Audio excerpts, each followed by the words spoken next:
Hey there, I'm Adrienne. Welcome back to Better Days Start Today. Today, we're talking about responding rather than reacting. And I think this is really important for us to talk about if we want to show up as our best selves. If we want to create better days for ourselves, we have to really own our communication. So I used to start conversations with not to be a bitch, and I wish that wasn't true. My 18-year-old self understood the concept that clear is kind, but didn't know how to actually deliver that with kindness. So, yeah, I would start things by saying, not to be a bitch, but it wasn't generous in spirit. I was capable of flying off the handle when somebody said or did something that I didn't like. Not super proud of that. But the thing is, since that early age, I knew that I could get worked up, react in a way that I didn't want to. I wanted to change it. I wanted to be somebody that deliberately responded to what was going on around me rather than react. And some days, these days, I get it right. And other days, it's still a work in progress, though I'm not nearly as reactive as I was. And if I do have a reaction, my ability to communicate and choose words that don't completely obliterate a situation is much more refined. We'll call that a gift of getting older and wiser. But the thing is, a lot of people, like myself when I was younger, struggle with reactivity. And sometimes we don't know there's another way. And there could be so many reasons for your reactivity. Things are going horrible for you right now. You've got trauma, you've got all sorts of stuff going on. That's why I like to think everybody's doing the best they can because we really don't know what's going on in the life of somebody else. But even if you have all kinds of stuff going on, you still have the capability to take a beat and respond versus react. Might not be easy to do. It might be something you have to work at for a while, but it is possible. The big thing that matters in all of this is that we don't control the world, but we do control our response to it. And the ability to pause before reacting is one of the most powerful skills that you can develop. So we're going to get into it. The power of the pause, how it can change everything, and 3 ways to cultivate it. So we react automatically sometimes. We all know this. Our brain is wired for survival. We react before we think. It could be our old patterns, our past experiences, our subconscious programming. All of these things can dictate our responses unless we consciously interrupt them. When I got into coaching, I learned the idea that circumstances shape your thoughts shape your emotions shape your actions, and then your actions shape your results. So if we want to get a different result, sometimes the best thing that we can do is work this model backwards and figure out what thoughts do we need to have? How's that going to inform our emotions and our actions, how we choose to show up? Because we often can't change the circumstance. Sometimes the circumstance is outside of us, it's beyond us. But where we step in and we have the ability to shape things is with our thoughts. And when you take control of the thoughts, that has that trickle down effect into the emotions, your actions, and your results. If we react impulsively, essentially what we're doing is we're giving our power to the circumstance. If we pause, we take that power back. We're taking the beat to shape our thoughts, which is ultimately going to shape our reaction. When I was younger, like I said, I flew off the handle. I did. I was defensive. I was combative. I thought I knew everything. I thought my difficult life experiences made me more informed to the circumstances of the world, which gave me a big, loud opinion. And this isn't about shrinking your communication or not saying your truth or not being firm in your boundaries. This is about choosing how you want to articulate your thoughts, your response. It's not to diminish the response in any way. It's not to say that you can't feel a certain way about something. It's just in the moment, we're choosing how to respond versus having that automatic reaction. But like I said, I've done this. I did it in college with one of my roommates. she's being particularly difficult and I would say less than generous in spirit. And I flew off the handle with my other roommate sitting there. I will say the relationship with that roommate became irreparably damaged after that moment. It just did. It changed everything, changed the dynamic. It changed our ability to live in the same room together. It's not the only time that's happened. It happened when I was older with various relationships.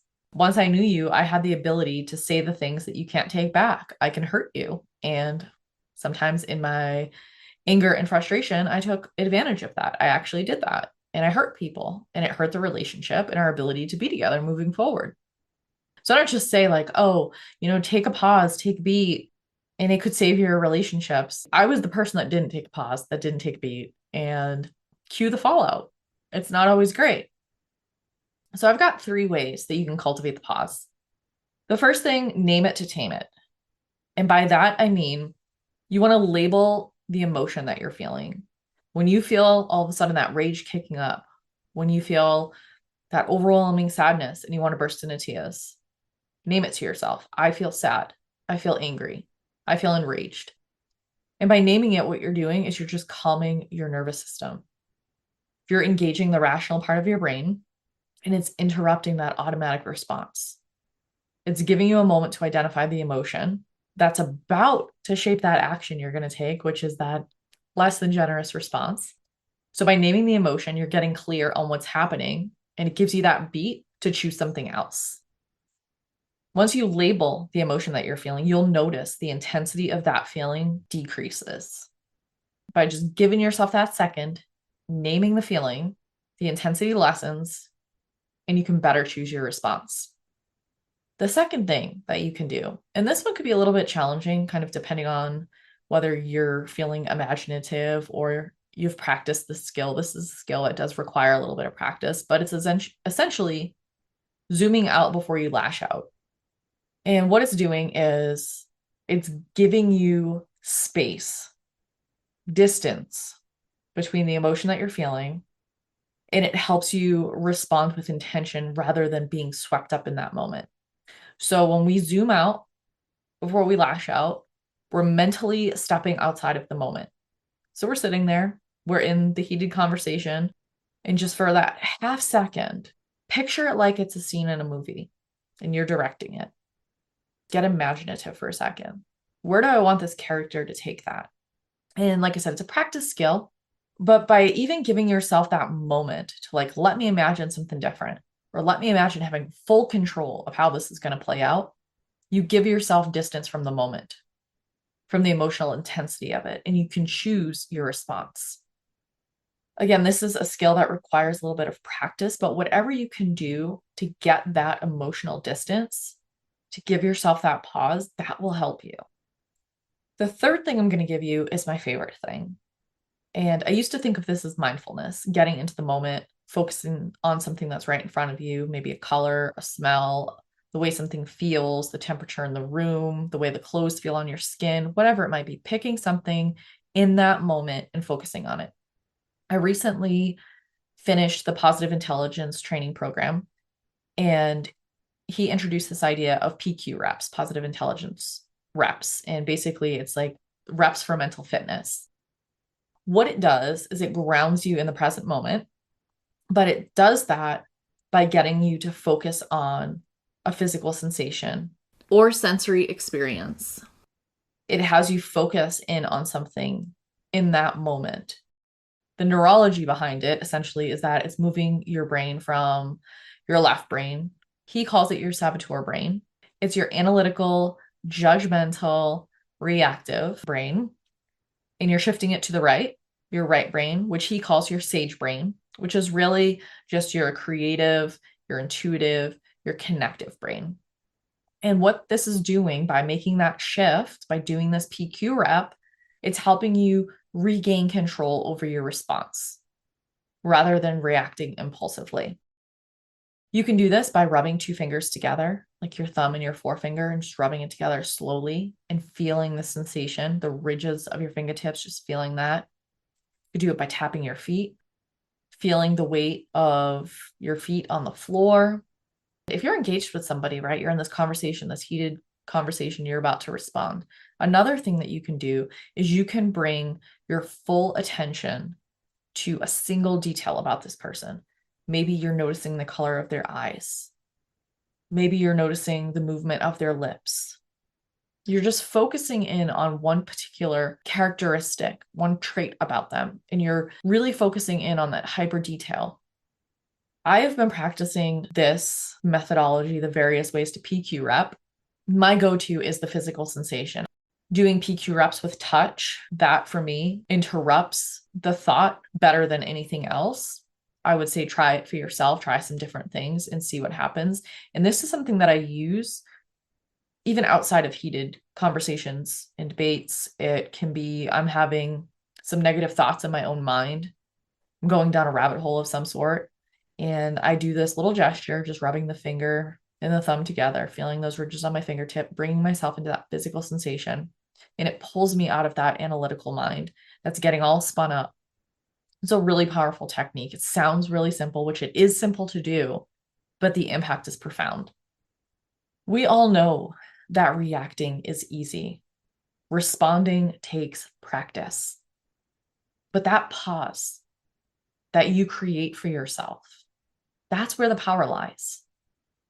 People that know me now, people that interact with me regularly, the people that were in my life when I was younger, they know a difference.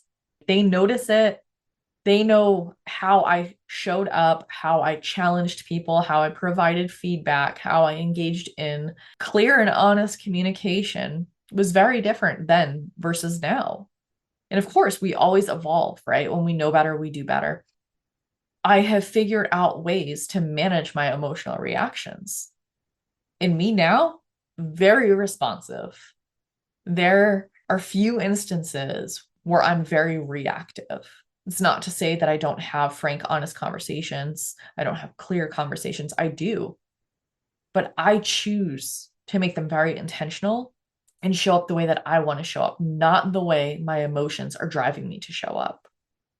So the thing we're going to do is we're going to choose one of the three things that I talked about: name it to tame it, zoom out before you lash out, or engaging your senses through a PQ rep, and practice it.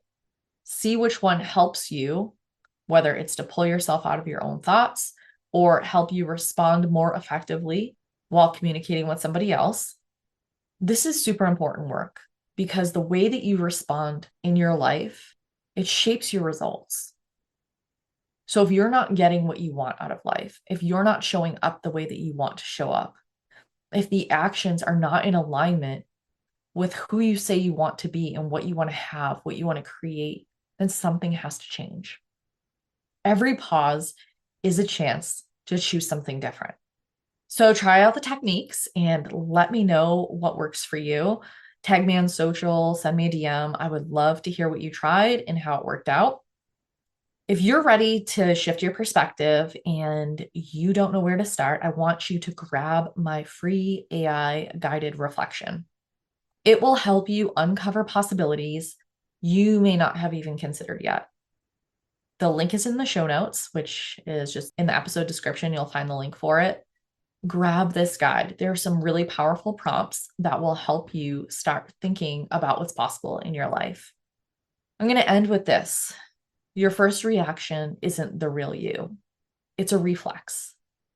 The magic happens in the pause. That's where you choose who you want to be and how you show up. So I hope you have an amazing week. And remember, your better days, they start today. Thanks so much for spending time with me on Better Days Start Today. If you loved this episode, be sure to hit that like button, subscribe to the podcast, and leave a review. It helps more people find this space and start creating their better days too. And hey, don't forget to sign up for my newsletter at adriancrowley.com. You'll get exclusive tips, tools, and access to complimentary events designed to support you every step of the way. Until next time, remember, your better days, they start today.